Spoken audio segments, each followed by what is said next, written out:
Hey guys, it's time to do a full review of the Oppo F1S. This is another phone from Oppo. First one was the Oppo F1 Plus that got released worldwide. So this is also a pretty popular phone. And yeah, let's talk about first of all price. It cost around $300. And with that money, the main thing that you're gonna get is an amazing build quality, I should say.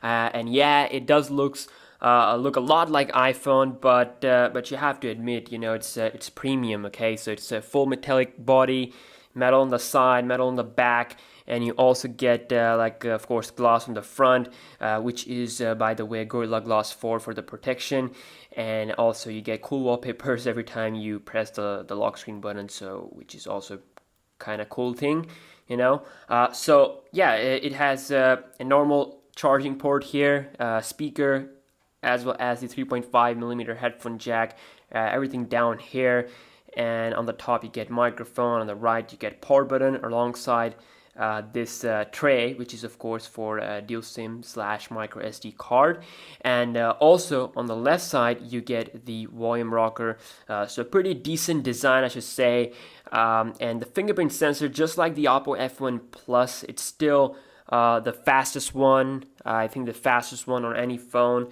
Look at the speed. It's just blazingly fast, shows you no animation, just straightforward, unlocks the phone and gets you on the home screen. And this is 5.5-inch display, so it's a big phone, and it's having a resolution of 720p, so 1280 by 720p resolution. So it's really a nice display.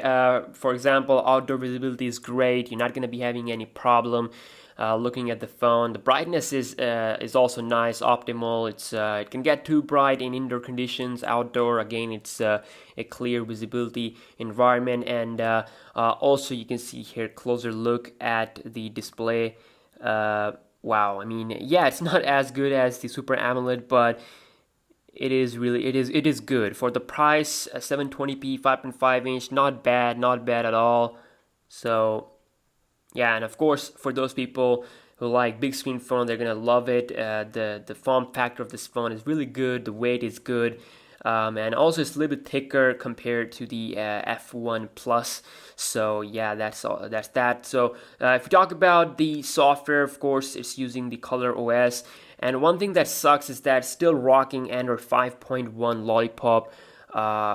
Which is kind of a shame, because most of the phones are coming with Marshmallow, and the Android 7.0 is right around the corner. So they really have to upgrade their phones here. So you can see 5.1 Lollipop. So you can see the display, it can get really bright in indoor conditions. So I'm just gonna have it on really low brightness. So yeah, 5.1 Lollipop is there, but software overall, it's kind of a Chinese software, you can say. It's just home screens, and there's no app drawer. Also, it looks a lot like iOS. First of all, if you hold icon, they're gonna wiggle or wobble, you can say, and then you have the option to quickly uninstall the apps. You can also move them in folders. Also, if we take a look at the power off menu, which is also slide to power off, kind of like iOS, and wallpaper change, of course. When you press the power button, you can on the lock screen you can access the camera, which again also looks a lot like iOS. So let me just show you here. If I have my iPhone 6s side by side, if I quickly go into the camera, look at this. It looks a lot like iOS. A little bit different on the top area, but down here the modes, it's just incredibly similar. So I really want Oppo to do something other than other than just copying Apple. Yeah, I mean, for you this might be a big deal, but for some people it's great, because they get iPhone type features in really less price. So yeah, it's a pretty popular phone, at least in India. I get so many requests for this phone, you know, so that's why I bought this phone. Originally I had no plans of getting this, but yeah, you know, since a lot of people wanted to see it, so that's why I decided to get it. But yeah, I mean, software, it's similar to iOS, but it's overall not bad. Just the bad thing is that you don't get Marshmallow. You also get your theme store where you can apply different themes. You get different categories. You can also download different wallpapers. So it's overall a good package, and you know, there's like a separate section for wallpapers. Really great wallpaper choice we have. So you don't have to download any third-party applications for getting wallpapers. So also you do have the option to have one-handed operation, so you can swipe from the bottom to the middle, so it just shrinks the display into the corner, so you can easily reach every part of the display without using both hands. And then you can do this again to get back where you were. So one-handed operation is there. There's also gloves mode, so I'm going to be making a separate video for the tips and tricks.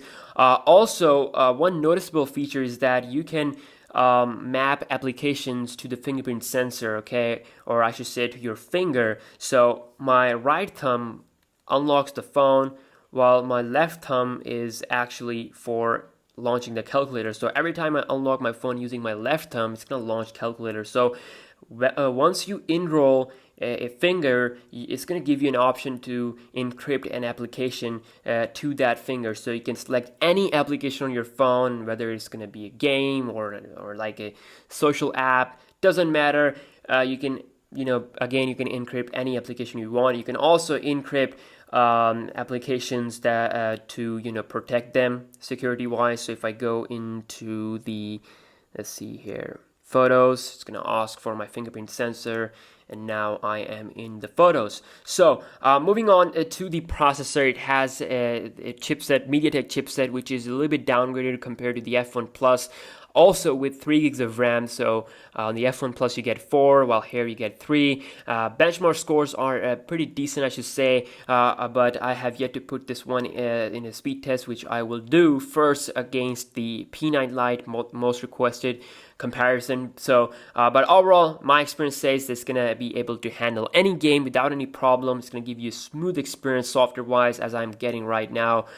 So it shows you the RAM information here, which is almost 1 gigabyte RAM free out of 3 gigabytes. So I believe that the multitasking or RAM management will be great on this phone, so which is a pretty great thing. Like you can see, it's holding up applications in the memory. So moving on to the camera. Now this phone comes with a 16 megapixel front camera and a 13 megapixel camera on the back. So for the price, the cameras are great. They do decent job in both outdoor and indoor low light condition wise.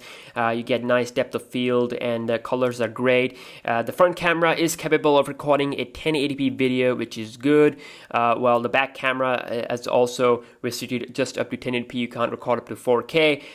The selfie from the front camera, like they are, you know, promoting this phone as a selfie phone. It's not really a selfie phone, you know. I haven't seen it producing great results compared to my Galaxy S7 or I should say Huawei P9 or P9 Lite, you know, considering the amount of megapixels they have put in. But still, again, you can't ask too much for the price, you know. It's decent. Also, other noticeable mentions is that it does have a low power mode, which is not exactly like an ultra power saving mode. It's just underclocks the CPU speed and gives you a little bit more battery life, you know. And also you get eye protection, which is kind of a, you can say, a night mode thing, you know. They're calling it eye protection for some reason.